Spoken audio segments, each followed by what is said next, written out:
Running, aka being alone with your intrusive thoughts for 30 minutes. You suck. Why can't you pronounce athletic? Is it athletic? I still don't know. Why do you have a lisp? What is your pace? Your Garmin hates you. Wait, you have an Apple Watch which also hates you, and your Oura Ring is screaming at you. Why do you suck? Why do I wear these things? But then I gotta stop wearing them. Gross. And this is about to be the most insane statement of 2024. Running can be fun. Now, before you call my mother saying you're worried Keltie has gone crazy, let me tell you the 11 hacks I use to make running actually enjoyable as someone who used to despise running.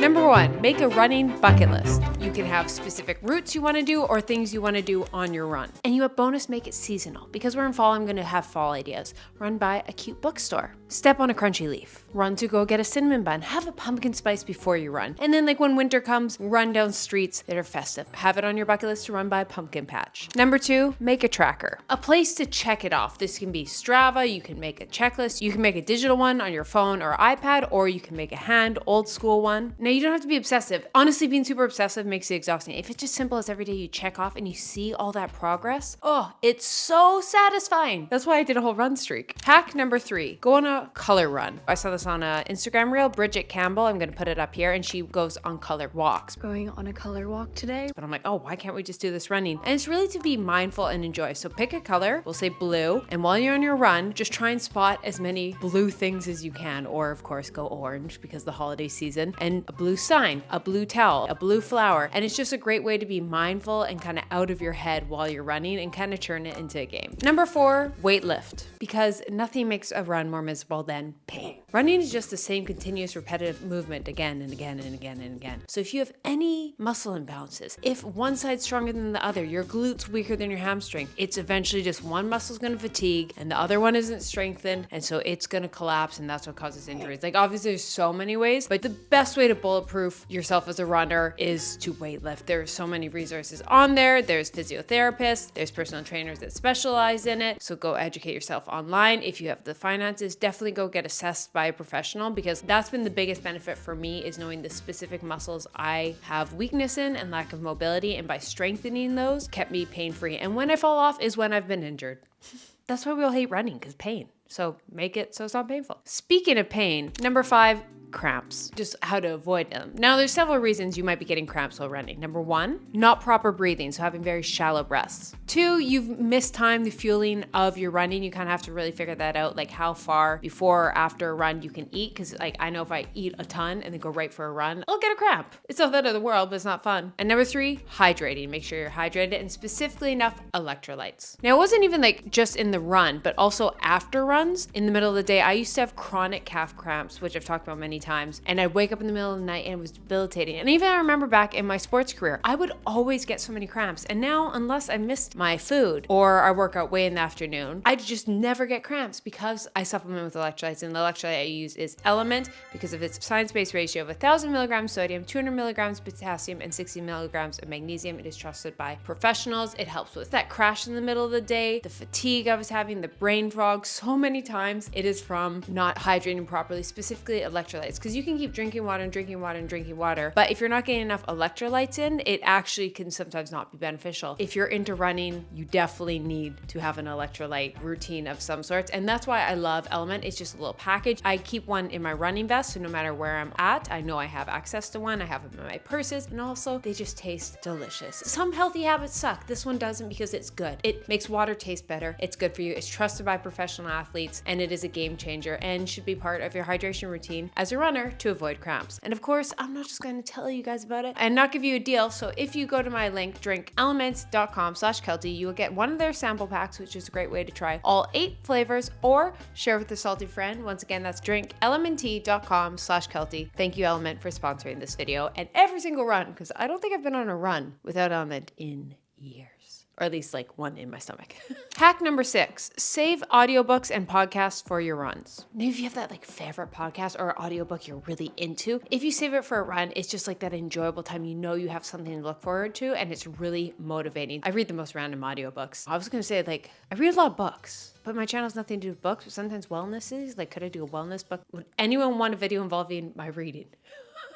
Anyways, it's such a fun thing to look forward to. And it's this like little treat. It's your time. Like that guilt podcast that's just absolutely trash talking about reality television that you're like, oh, this is a complete waste of my time. Why am I listening to it? That's what you listen to on a run, because it's like that guilt-free, like, oh, maybe there's a comedy show you want to go listen to. Just have a specific little sacred book or podcast to listen to while on a run. Or maybe a YouTuber named Keltie. I would gladly join you on a run. You could be on a run right now, Becky. You probably are. That'd be crazy if I just said that. Hack number 7, proper shoes.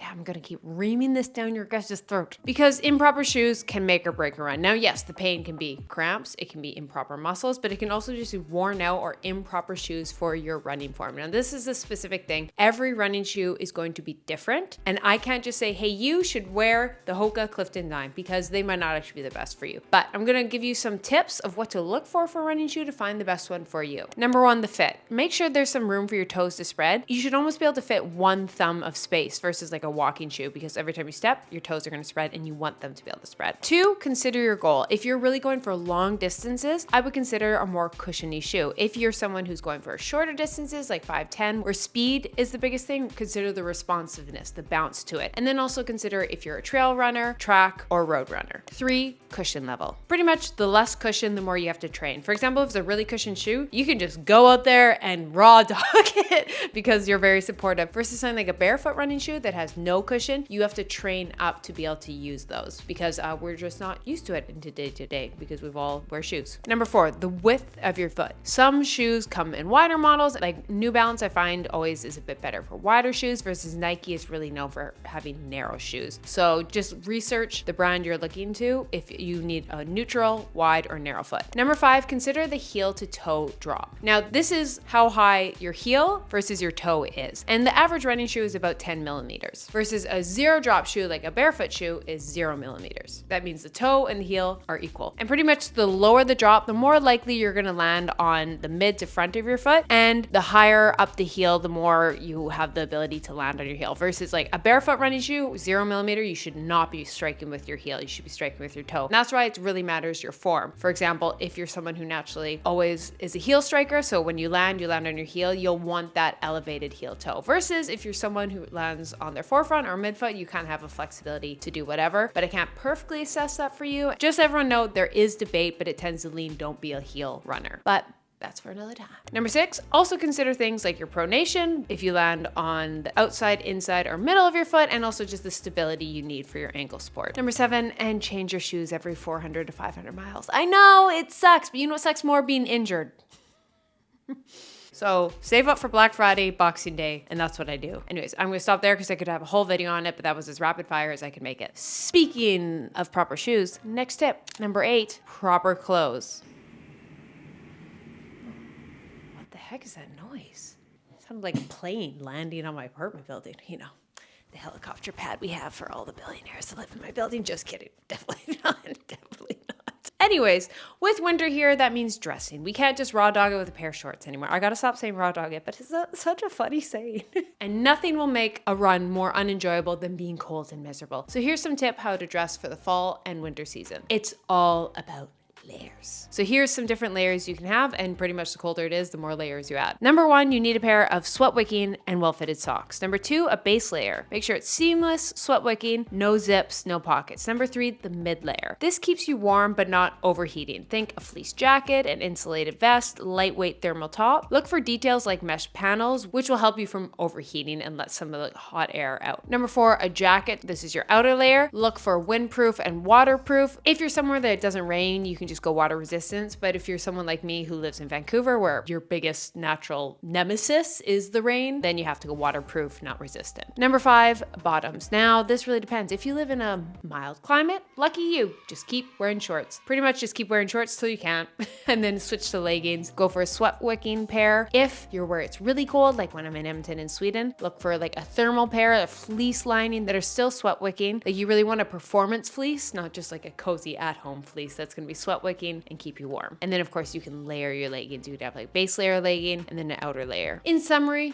you want sweat wicking, breathable, performance gear, and layer. Bonus, gloves and headgear. Keep your ears covered, and you want to make sure you have sign on your hands, because wet hands, oh my God, is miserable. Once again, if you're raining climate, make sure they're waterproof. If not, just make sure they're warm and make sure they have tech features, because don't lie to yourself. If you're going to change a song and there's nothing worse than you have to take the gloves off, just get tech proof, because these things control our lives. Hack number 9, gamify it. Now there's actual apps like Zombie Run, or you could just do Pokemon Go and make it a game while you go out on a run. Now also an alternative, if you're like, Keltie, I don't want to play a game while I run, is just like, you kind of go back to the bucket list, like have a little milestones on the way. Like I love when I have to go on a really long run, I like map out a route and I make a little like checklist. I'm like, oh, I'm going to stop for a coffee here. Oh, there's that like pumpkin patch there I'm going to go visit. And then there's this cute place I want to run by and I want to take a photo of that. And like, I just write out a little route and just make little checklists of these little scavenger hunt of sorts I get to do on my run. And yeah, that's cheesy, but it makes it super enjoyable. Hack number 10, make it social. Join a run club, invite a friend, and yeah, just have a little gossip session. Bonus if it's a Zo2 chill run, so you're able to keep a conversation. Be careful though, still pay attention. We don't want you running into traffic or into other runners, but if you're able to multitask like that and you're not in a really busy place, go on a slow run and call someone. Hack number 11, don't care about pace. Sometimes a run is so tedious to me because I have to specific pace and specific distance and it just makes me not want to go. But sometimes when you just like go out and you're like, see how far you make it, it can make it less daunting. So sometimes just go for a run. Don't care about the paces, don't care about the distance, just go out and run. You can stop halfway, but just like not having these parameters of you have to run 4.5 kilometers per hour at this, and then I'm like, oh, life is too stressful. I'm trying to save for a home. No more numbers. So don't care about the pace sometimes, unless of course you're training for something, which is motivating. There's a bonus hack, train for something. Wild card bonus one, train for something. It's just motivating. You have a sense of accomplishment. You have a reason to go out for a run. So even it can be as simple as like train for a 5K, book a fun run with your friends, or do something crazy like train for a half marathon or marathon. And you can also pick that like years in advance. Like you can say I'm doing, a run in 2026. It doesn't have to be the next 3 months. And the last hack, be bored. I'm just going to throw it out there. I'm not saying I'm doing this, but I'm saying it's something we could all work on. We have constant stimulation. I realized something. I can't just eat a meal. I have to eat a meal and watch a show. But I also have to be scrolling on my phone. I have to be eating a meal, watching a TV show, and scrolling my phone all at the same time to just like satisfy the level of stimulation I need. That's absurd. That's embarrassing. Like, and I see it. I catch myself, I'm like, put your phone down, just watch the TV. Like, that's next level dopamine problems. But when I find one of the easiest ways to just like reset my dopamine, just, the amount of stimulation I need is just allow myself to be bored. Just like be in silence. So boredom isn't a bad thing. I do find the days I'm bored is when I come up with great ideas because I have the space to think. But maybe we should all just try doing nothing and accept a run's supposed to be boring, and that's kind of the point, and that's where the magic sometimes happens. You go on a run, no music, nothing, you just go out there and run, and then after a while you start thinking and you get the high and you just notice your surroundings. And so maybe also occasionally just raw dog your run. Give it advice I may never listen to. That sounds like hell, but I know I need it. I'm gonna do it. I'm gonna go for a run and absolutely nothing. No phone, nothing. No headphones, just my own intrusive thoughts. And there's a full circle to video. But I'd love to hear what little hacks you guys use to make a run more fun. Comment down below. And yeah, I know I was kind of hinted at like a book video, like maybe like wellness, health, best. I don't know. Let me know what you guys would want. Or if you're like, Keltie, we don't come to you for books. Let's be real. You can't pronounce the word atleta. Is it athleta? Athleta. Yeah, I still haven't learned and you guys have corrected me. I'm sorry. Pronouncing words is not my forte. Moral of the story, have a great day. Go pet a dog. Love you guys. Bye.